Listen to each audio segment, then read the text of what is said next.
तकरीबन आज हम बात करेंगे पूल सेल कैसे बनाते हैं। पूल सेल का उपयोग रिवर्स ग्रुपिंग के लिए होता है।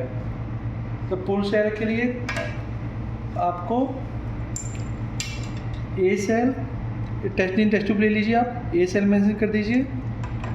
सेकंड टेस्ट ट्यूब पे बी सेल मेंशन कर दीजिए और थर्ड ट्यूब पे ओ सेल कर दीजिए।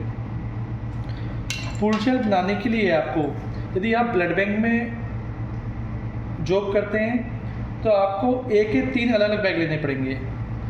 यदि आप बी के भी 3 अलग अलग लेने पड़ेंगे, ओ के भी 3 अलग अलग लेने पड़ेंगे। यदि आप पैथोलॉजी लैब में काम करते हैं तो वहाँ पे आपको 3 अलग अलग मरीजों के ए के सैंपल लेने हैं, 3 अलग अलग मरीजों के बी के सैंपल लेने हैं और 3 अलग अलग मरीजों के ओ के सैंपल लेने हैं।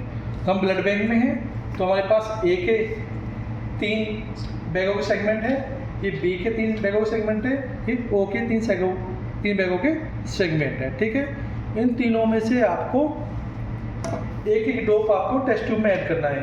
ए का ए में, बी का बी में, ओ का ओ में करना है। ठीक है, तो आप इसको सीजर से कट करेंगे ट्यूब। इसके बाद आप इसमें से एक डोप लेंगे वो ए में ऐड कर देंगे। ठीक है, इसी तरह जो दूसरा बैग का सेगमेंट है उसको कट करेंगे, उसको बी में ऐड कर, ए में ऐड कर देंगे, उसी ऐड कर देंगे ए में। और तीसरा ए का है उसको भी ए में। कम से कम 3 अलग अलग बैगों के आपको सेगमेंट लेने हैं पूल सेल बनाने के लिए। कम से कम 3 बैग, तीनों से एक एक डोप ने ऐड कर दिया। ये ए का हो गया है। इसी तरह आपको बी का करना है, इसी तरह आपको ओ का करना है। हमने तीनों का सेगमेंट से ब्लड इसमें तीनों टेस्ट ट्यूब में ले लिया है। ए के 3 सेगमेंट लिए थे, तीनों से एक एक डोप में ऐड कर दी। बी के 3 बैग लिए थे, तीनों के बैग में के जो सेगमेंट थे उन तीनों से एक एक डोप इसमें ऐड करी। बी में जो ओ के 3 बैग लिए उनके जो सेगमेंट थे तीनों से एक डोप इसमें ऐड कर दी। अब क्या करना है, आपको NS इसमें फिल करना है, नॉर्मल सलाइन, और उसको मिक्स करना है। ए का हो गया, फिर बी का करना है आपको, NS फिल करेंगे इसमें, बी का भी हो गया है। अब ओ का करेंगे। तीनों को आपको NS फिल करके सेल वाश करनी है। 3 टाइम आपको सेल वाश करनी है। ठीक है, तो हम सेंट्रीफ्यूज करके सेल वाश करते हैं, फिर आगे दिखाते हैं। हमने सेंट्रीफ्यूज कर लिया है। आप क्या आएंगे, जो NS है इसको डिस्कार्ड कर देंगे। ए का भी कर दिया, बी सेल का भी डिस्कार्ड कर दो, ओ सेल का भी डिस्कार्ड कर दो। इसमें आपको फिर NS फिल करना है। हम सेकेंड टाइम सेल वाश कर रहे हैं। फिर बी का भी आपको NS फिल करना है, तो ओ का भी करना है। ये सेकेंड टाइम कर रहे हैं। इसके बाद हम इसको मिक्स करेंगे और मिक्स करके सेंट्रीफ्यूज करेंगे।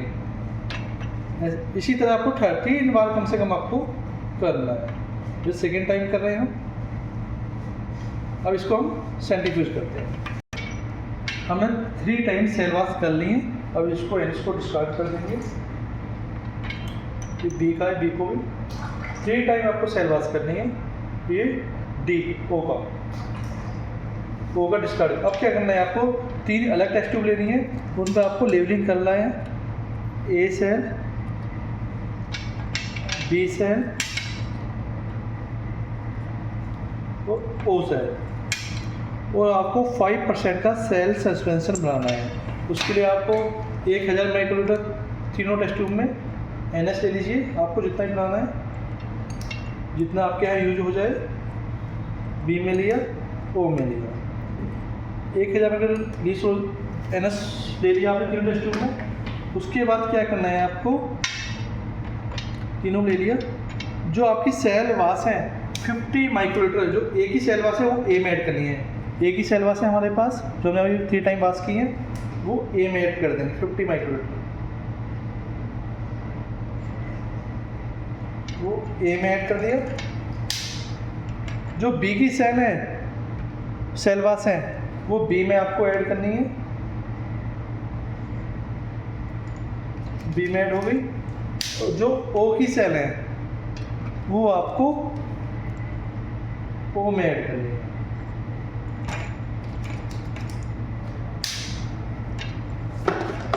ठीक है, ये आपकी तीनों की 5% सेल बन गई हैं। 5% का cell A B O. Cell बनाने के बाद आपको क्या करना है, इनको चेक भी करना है कि जो आपकी सेल बनी है वो सही बनी है नहीं बनी है। तो आपको एंटी सीरा के साथ तीनों की रिएक्शन देखनी है।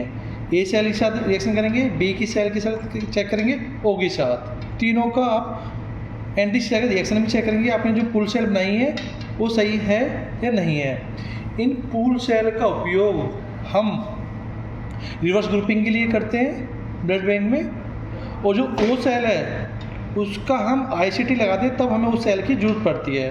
तो उस सेल का उपयोग इनडायरेक्ट खून टेस्ट बनाने के लिए भी किया जाता है। इनडायरेक्ट खून टेस्ट लगाते हैं तो उसमें उसका उपयोग होता है। नेक्स्ट वीडियो में आपको बताऊंगा कि रिवर्स ग्रुपिंग कैसे करते हैं, उसके बारे में आपको बताऊंगा। Thank you.